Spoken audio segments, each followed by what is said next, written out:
services at two Sussex hospitals are going to be streamlined. The changes at the Conquest in Hastings and the DGH in Eastbourne were overwhelmingly voted through by NHS Sussex on Friday, despite strong protests led by, among others, local MPs. Similar plans in Kent have also met with vocal opposition.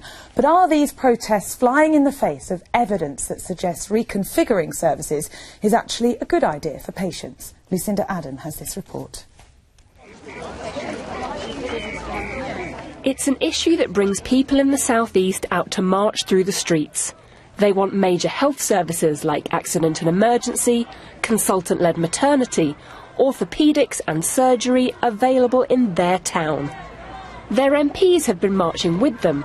Saving local services can mean saving local votes. But not everyone thinks these politicians are fighting for the best interests of their constituents. If you campaign for having all your services and not actually consolidating specialist services, then the evidence shows that patients aren't going to get the best quality care, because we simply cannot replicate high quality care in every hospital. There's a long history of politicians campaigning for their local health services. But we need to get beyond that, and really we need a mature response from politicians across the board to come together and say we need to think about what are safe services and what are sustainable. So not become sentimental or remain sentimental about their local services, but actually think strategically what is the best possible set of services for my constituents. The number of local district hospitals in England has decreased by 85% in the last 50 years. That's because medical advances have meant a clear trend towards fewer, larger hospitals with specialist care units, and particularly in emergency care. Experts argue that centralising services doesn't just save money, it ultimately saves lives. Evidence from the NHS in London suggests that out-of-hours emergency surgery can be unsafe if hospitals struggle to get adequate senior staff. It's said centralising services would mean at least 500 fewer deaths each year. Stroke care in the capital has now been centralised into 8 highly specialised units.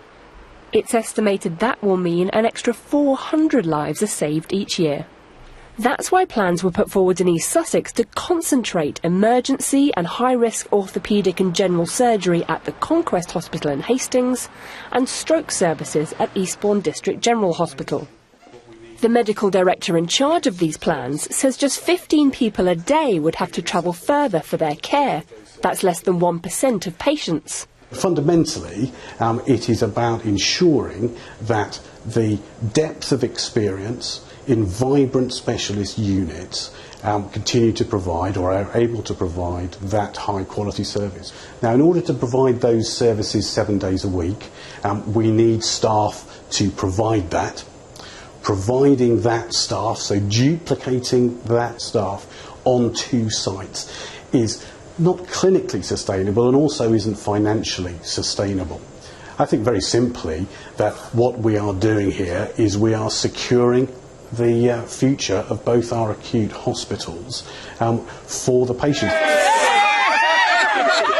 4 years ago, plans to centralise consultant-led births in Hastings, leaving only a midwifery unit in Eastbourne, were defeated by campaigners.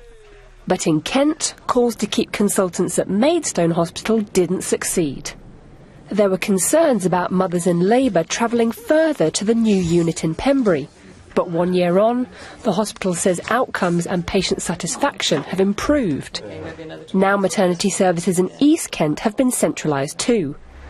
Over in Brighton, the Royal Sussex County Hospital is now a specialised trauma centre serving the whole of the South East. If you're in the back of an ambulance, you go past your nearest hospital. But actually, what you get at the end of that is a much better quality, all-round quality of care. So that what you get is a much greater chance of you recovering fully from it. There's been a lot of reliance on the hospital as a building, as the place where a lot of services are delivered. But actually that model is changing and needs to change, because now what we find is there are a lot of people sitting in hospital beds who could be treated elsewhere. Concentrating services is helping the NHS to make budget cuts of £20 billion by 2014. But drawn-out campaigns to save local hospitals can be an expensive process.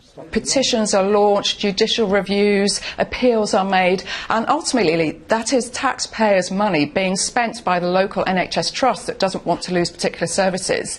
And it can go on for years. So a huge amount of money is spent on these appeals, and ultimately the same decision is made. Campaign marches make a great photo opportunity. But are our MPs putting political popularity ahead of communicating with their constituents to explain the case for change? Because the best care for them may not be the most local care. Lucinda Adams reporting. Well, joining us from Eastbourne now is the town's Liberal Democrat MP, Stephen Lloyd, who's been a vociferous campaigner in favour of maintaining existing services at his local hospital. Mr Lloyd, it sounds as though these changes are in your constituents' best interests, so you'd be serving them better if you supported the hospitals in this. There are so many things I disagree with that report, I barely know where to start, but let me keep it very simple and very straightforward, and that's the road between DGH and Conquest. My constituents and people in East Sussex know that that's one of the worst roads in the South Coast. I'll give you an example. The last 6 years we've had, I think, 70 fatalities, we've had 4,000 accidents, 700 desperately OK, I'm going to stop you there because we've rehearsed these arguments many times. There's a new road being built. We have heard in that report the number of people affected. It's 1% of patients. There's overwhelming medical support for these changes because the inconvenience, according to the Royal College of Physicians, is outweighed by the better care they'll receive when they get to Hastings. Natalie, 1% is 15 patients a day, which is 5,000 a year, and that's 5,000 people travelling from Eastbourne and the surrounding area to the Conquest on a rotten road in serious emergency cases. That's a heck of a lot of people. Talking about clinicians, I've got over 95% of consultants at DGH saying that it would be the wrong move to move orthopaedics to the Conquest and to move general surgery. Why do they think that, though? Why do they think that when the Royal College of Physicians, the NHS Confederation, the King's Fund, the National Clinical Advisory Team all feel overwhelmingly this is the right thing to do for patients? Well, even on the NCAT report that you talked about, it was interesting that the consultant they sent down here wasn't a rural consultant, he was from London, plus it was a nurse, where you've got that number, that percentage of DGH senior clinicians saying as strongly as they do that they disagree. I've got a list, and then also at the board meeting that we had a couple of days ago. Why do they disagree? Could it be they just don't like change? No, I mean, when you've got that sort of percentage, when you've got, in fact, it was 99%. I think it was only one DGH consultant who actually agreed with it. That's far too high. But equally, let me interject there, because at the board meeting a couple of days ago, we heard, and it was news because they'd shifted their position, that our local GP commissioning body did not agree with sending orthopaedics and general surgery to the Conquest. Now, I have to tell you there quite clearly, part of the 4 tests that the government say any reconfiguration plans have to agree with says that GP commissioning body have to support it. I heard a couple of days ago at the board that they don't. You've not explained to me why. And that means they're going against the government. Mr Lloyd, you've not explained to us why. Natalie, I will tell you, I'm not a clinician. If I had spent Lord knows how many years as an NHS consultant, I'd be able to give you chapter and verse clinical advice. What I'm telling you is that where you've got that OK, I'll give you some clinical advice. I'll give you some clinical advice. Yeah. There are fewer deaths in higher volume hospitals. Patients spend less time in hospital. They get better care. They'll get senior doctors 7 days a week. At the moment, stroke services at your local hospital are not meeting national standards. This is good for your constituents. On the stroke, I think that's a fair point. That's why our whole campaign has never been against any specialised groupings per se. What it is on specific. General surgery, he's talking about, the chief executive I saw in the paper last week was talking about only 15 people a day. That's 5,000 people a year.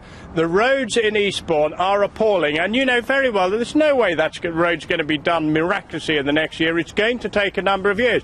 Maybe we reconsider it then, but at the minute it's a desperately unsafe road. I've got too many senior clinicians across the piece in Eastbourne and the surrounding area saying that this will be unsafe and this will downgrade my hospital, including A&E. And when I hear that from serious people, then I'm going to fight the corner, and that's exactly what we're doing in Eastbourne and the surrounding area. OK, Stephen Lloyd, thank you very much indeed for joining us. Thank you. Jeremy Burch, this affects the people you represent, obviously in Hastings as well. What's your view on the changes?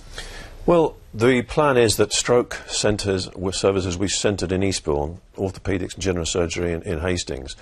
And I think that the hospital trust has to reassure people.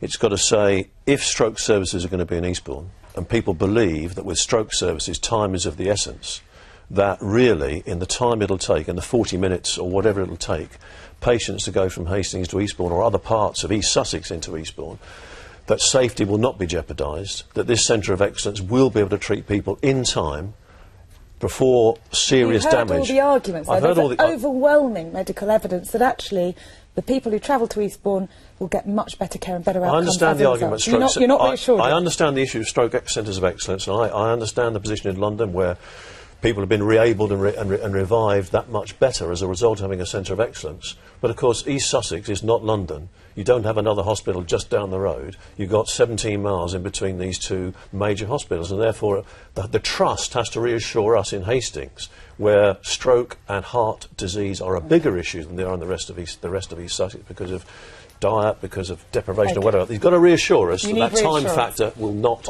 count against us. Tim Lockhurst, this is a really interesting one for politicians, for Jeremy and particularly for Stephen there.